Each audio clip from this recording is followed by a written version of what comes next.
Rahman ya Rahman, sa'idni ya Rahman, ishrah sadri Quran, imla qalbi Quran, wa asli hayati Quran. Assalamualaikum warahmatullahi wabarakatuh. Alhamdulillahirabbil alamin, wassalatu wassalamu ala Rasulillah wa ala alihi wa ashabihi wa mawalah, amma ba'd. Allahumma anfa'na bima 'allamtana wa 'allimna ma yanfa'una wa zidna ilman nafi'an ya rabbal alamin. Para sahabat semua, kembali lagi di channel ini, channel ngaji bahas Al-Qur'an, membahas seputar Al-Qur'an dan bahasa Arab, meneruskan dari video sebelumnya tentang belajar nahwu dengan jurumiyah, yang insyaallah pada kesempatan kali ini kita akan membahas seputar jurumiyah tentang 3 pembahasan. Pertama, tanda-tanda isim, yang kedua tanda-tanda fi'il, dan yang ketiga tanda-tanda huruf. Namun sebelumnya perlu diketahui bahwa kalam di bahasa Arab adalah bentuk plural dari bentuk singular kalimat. Jadi kalimat adalah bentuk satunya, kemudian jamaknya adalah kalam. Oleh karena itu, ketika disebutkan sebelumnya bahwa kalam terbagi 3, yaitu isim, fi'il, huruf, maka satuan dari kalam tersebut kita sebut dengan kalimat. Kalimat isim, kalimat fi'il, dan kalimat huruf. Kemudian perlu diketahui juga dalam bahasa Indonesia, kalimat adalah susunan atau gabungan beberapa kata yang di dalam bahasa Arab kemarin itu di video yang sebelumnya kita sebut dengan kalam. Contoh, Nabi Muhammad adalah utusan Allah merupakan gabungan dari beberapa kata. Gabungan dari beberapa kata ini di dalam bahasa Indonesia disebut kalimat dan di dalam bahasa Arab disebut kalam. Sedangkan kalimat di dalam bahasa Arab yaitu susunan beberapa huruf yang memiliki makna, yang di dalam bahasa Indonesia disebut kata. Contoh, Muhammad terdiri dari beberapa huruf, M, U, H, dan seterusnya. Di dalam bahasa Arabnya terdiri dari mim, ha, mim, dan seterusnya. Maka Muhammad di dalam bahasa Indonesia disebut kata dan disebut kalimat di dalam bahasa Arab. Kesimpulannya adalah kalimat pada bahasa Arab adalah kata di bahasa Indonesia, dan kalam pada bahasa Arab adalah kalimat di bahasa Indonesia. Kemudian setelah mengetahui sebelumnya definisi isim di video sebelumnya, adakah tanda-tanda kalimat isim yang disebutkan di kitab jurumiyah agar nantinya kita bisa membedakan dari tiap kalimat itu, kalimat isim, kalimat fi'il, kalimat huruf, ada pembeda di antara kalimat-kalimat tersebut. Disebutkan di kitab jurumiyah, fal ismu yu'rafu bil khafdi wa tanwini wa dukhulil alifi wal lami wa hurufil khafdi wa hiya min wa ila wa an wa ala wa fi wa ruba wal ba'u wal kafu wal lamu wa hurufil qasami wa hiya al wawu wal ba'u wat ta'u. Isim itu dapat dikenali dengan berbaris akhir kasroh atau khafad, kemudian tanwin dan kemasukan alif dan lam. Huruf khafad itu adalah min, ila, an, ala, fi, ruba, ba, kaf, lam, termasuk huruf khafad juga huruf qasam, yaitu wawu, ba, dan ta. Lalu tanda isim menurut kitab jurumiyah yang pertama apa? Dari perkataan yang telah disebutkan, kutipan dari kitab jurumiyah yang barusan disebutkan. Pertama adalah menerima baris kasroh. Contoh dalam lafaz basmalah ada kata bismi, Allahi, ar-Rahmani, ar-Rahimi. Kita lihat kata-kata tersebut baris akhirnya adalah kasroh. Maka bisa disebutkan atau bisa dikatakan kata-kata tersebut termasuk kategori isim. Kenapa? Karena semuanya menerima baris kasroh. Kemudian tanda isim yang kedua adalah menerima tanwin. Contoh di surat Al-Ghasyiyah ayat 12, fiha ainun jariyatun. Di situ ada kata ainun, kemudian jariyatun. Keduanya di akhirnya ada tanwin. Maka dua kata ini termasuk kategori isim. Kenapa? Karena dua kata ini menerima tanwin. Tanda isim yang ketiga adalah bisa dimasuki alif lam. Contoh, wal fajri, wasyamsi, wal asri. Ketiga kata ini semuanya menerima alif lam.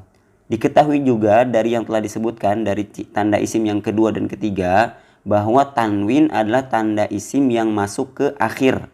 Kita lihat tadi ainun di akhir, jariyatun juga di akhir, tanwin disimpan. Kemudian alif lam disimpan di awal, al-fajri alif lam disimpan di awal. Tanda isim yang keempat adalah bisa dimasuki huruf khafad atau huruf jar. Huruf khafad, huruf atau huruf jar adalah huruf yang masuk kepada isim yang dengan masuknya huruf tersebut isim berbaris kasroh atau yang sebanding dengan kasroh. Jadi isim yang dimasuki huruf jar itu berbarisnya baris kasroh atau yang sebanding dengan harokat kasroh. Huruf khafad atau jar di kitab Jurumiyah ada 9. Yang pertama min, memiliki banyak makna, di antaranya maknanya al-ibtida atau permulaan, diartikan di dalam bahasa Indonesia dari. Contoh di surat Al-Isra, minal masjidil haram, dari masjidil haram. Yang kedua adalah ila, memiliki makna penghabisan atau akhir, disebut dalam bahasa Arab al-intiha, diterjemahkan dalam bahasa Indonesia adalah ke. Contoh di surat Al-Isra juga ilal masjidil aqsa, ke masjidil aqsa. Kemudian yang ketiga adalah an, memiliki banyak makna juga, diantaranya melewati atau al-mujawazah, diartikan di dalam bahasa Indonesia tentang atau dari. Contoh di surat Al-A'raf ayat 187, yas'alunaka anis sa'ati, mereka bertanya tentang hari kiamat. Yang keempat adalah ala, memiliki banyak makna, diantaranya berada di atas atau al-isti'la, diterjemahkan di dalam bahasa Indonesia di atas. Contoh di surat Hud ayat 44, wastawat alal judi, perahu Nabi Nuh itu berhenti di atas bukit yang bernama Judi. Kemudian yang kelima adalah fi, memiliki makna keterangan al-zorfiyah, diartikan di dalam bahasa Indonesia di. Contoh di surat An-Nur 36, fi buyutin adzinallah, di rumah-rumah yang diizinkan Allah. Yang keenam adalah ruba, memiliki dua makna, yaitu at-taklil atau sedikit, dan yang kedua at-takthir, banyak. Diartikan di dalam bahasa Indonesia bisa sedikit sekali atau banyak sekali.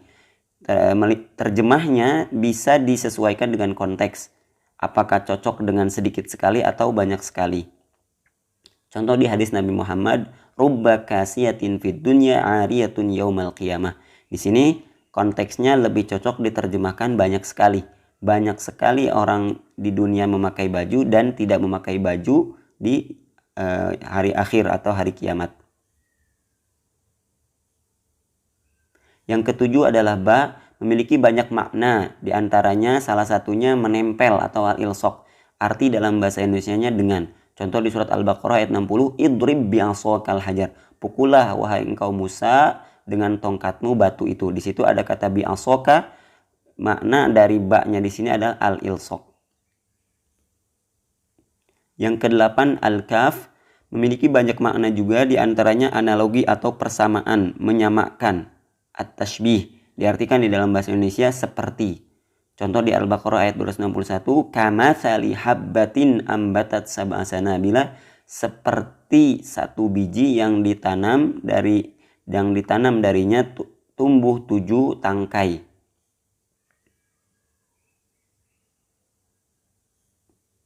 Yang kesembilan adalah lam, memiliki banyak makna juga, di antara maknanya yaitu al-milk, kepemilikan, diartikan di dalam bahasa Indonesia milik. Contoh di surat Al-Fatihah, alhamdulillahi rabbil alamin, segala puji milik Allah, lillah, milik Allah, ada lam di sana. Termasuk huruf khafad atau jar juga huruf qasam, yaitu huruf yang digunakan untuk sumpah. Sama seperti sebelumnya, isim yang dimasuki oleh huruf qasam ini harus berbaris kasroh atau yang berbaris sebanding dengan kasroh. Huruf ini ada 3, pertama wawu, yang kedua ba, dan yang ketiga ta. Ketiganya diartikan di dalam bahasa Indonesia bersumpah demi. Huruf qasam wawu bisa masuk kepada lafadz jalalah, lafadz Allah, atau selain lafadz Allah. Contoh di dalam Al-Quran Al-An'am ayat 23, wallahi rabbina ma kunna musyrikin. Kita lihat wawu masuk kepada lafadz Allah, dan di sini wawunya adalah wawu untuk sumpah, sehingga Allah yang berada setelahnya berbaris kasroh. Begitupun di surat Asy-Syams ayat 1, wasyamsi waduhaha. Hanya di sini wawu masuk bukan ke lafadz Allah, tetapi maknanya sama, yaitu untuk sumpah, bersumpah demi matahari. Yang selanjutnya huruf qasam ba sama dengan sebelumnya, bisa masuk kepada lafadz jalalah atau selain lafadz jalalah. Contoh di Al-Qasas ayat 17, qala rabbi bima an'amta alayya. Di situ huruf ba masuk ke ma, yang mana ma itu bukan huruf jalalah atau lafadz jalalah. Ya Allah, demi nikmat yang engkau anugerahkan kepada kami. Yang selanjutnya di contoh At-Taubah ayat 74, yahlifuna billahi ma qalu. Kita lihat ba masuk ke lafadz jalalah atau lafadz Allah. Yang ketiga dari huruf qasam adalah ta, dia hanya masuk kepada lafaz Allah, jadi tidak bisa ke selain lafaz Allah. Contoh di surat Al-Anbiya ayat 57, tallahi la akidanna asnamakum, demi Allah saya akan membuat makar terhadap berhala-berhala kalian. Ini adalah perkataan Nabi Ibrahim. Setelah mengetahui sebelumnya definisi fiil di video sebelumnya, lalu adakah tanda-tanda kalimat fiil yang disebutkan di kitab Jurumiyah yang nantinya kita bisa membedakan antar kalimat isim dan kalimat huruf dan kalimat fiil. Disebutkan di kitab Jurumiyah, wal fi'lu yu'rafu biqad wasini wasaufa wa ta'i ta'nifis sakinah. Fiil itu dapat dikenali dengan dimasuki oleh qad, sin, saufa dan ta' ta'nis sakinah. Tanda fiil menurut kitab Jurumiyah dari perkataan yang dikutip dari kitab Jurumiyah itu kita bisa simpulkan yang pertama adalah dimasuki oleh qad. Qad masuk kepada fiil madhi, yaitu fiil yang menunjukkan lampau. Setelah dimasuki qad ini, fiil madhi mempunyai makna penegasan, penguatan terhadap perkataan yang disebutkan. Dan apabila qad masuk kepada fiil mudhari yang mempunyai makna sekarang atau yang akan datang, bisa bermakna penegasan, bisa bermakna kebanyakan, atau bisa bermakna jarang sesuai dengan konteksnya. Jadi diterjemahkan ke dalam bahasa Indonesianya ketika qad masuk kepada fiil mudhari sesuai dengan konteks. Bisa sebagai penegasan, penguatan kata, bisa mempunyai makna kebanyakan, atau bisa mempunyai makna jarang. Contoh di surat Al-Mu'minun ayat 1, qad aflahal mu'minun. Di situ qad masuk kepada fiil madhi yang artinya sebagai penegasan, penguatan. Diartikan ke dalam bahasa Indonesianya, sungguh sangat berbahagia orang-orang mukmin. Yang keselahnya di Al-Baqarah ayat 144, di sini qad masuk kepada fiil mudhari. Qad nara taqalluba wajhika, di sini bisa disesuaikan dengan konteks, artinya kebanyakan. Qad nara taqallub, kami melihat banyak engkau memalingkan atau melihat wajahmu ke langit. Ini adalah perkataan Allah kepada Nabi Muhammad SAW.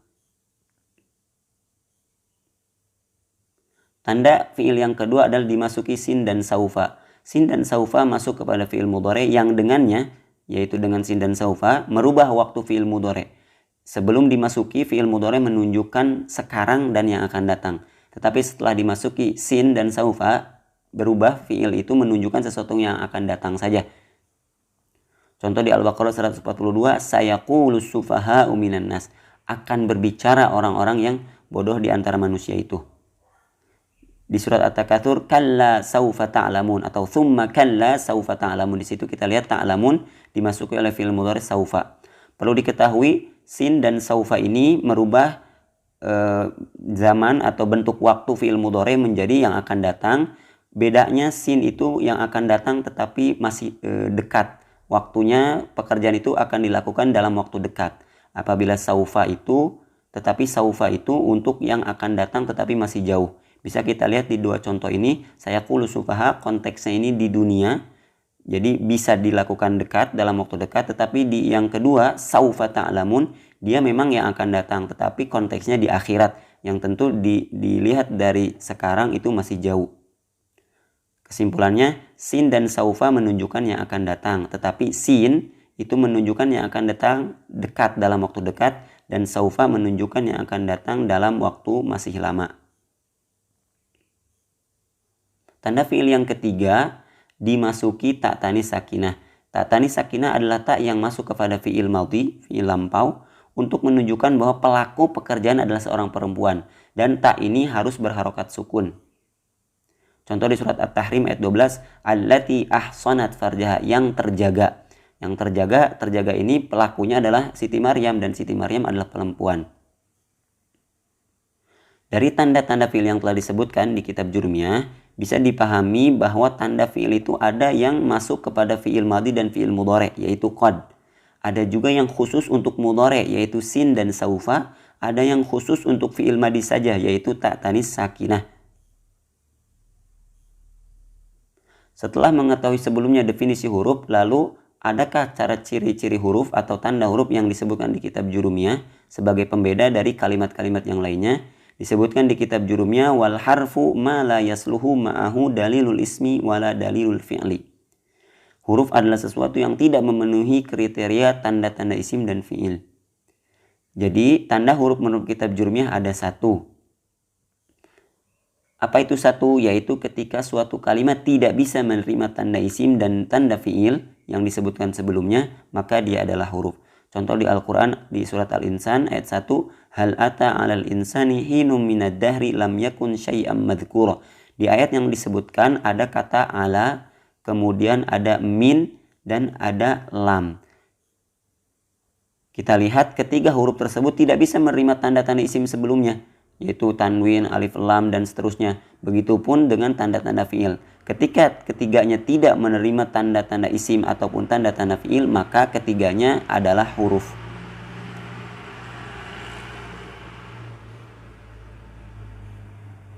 Sekian, terima kasih. Semoga ada manfaatnya.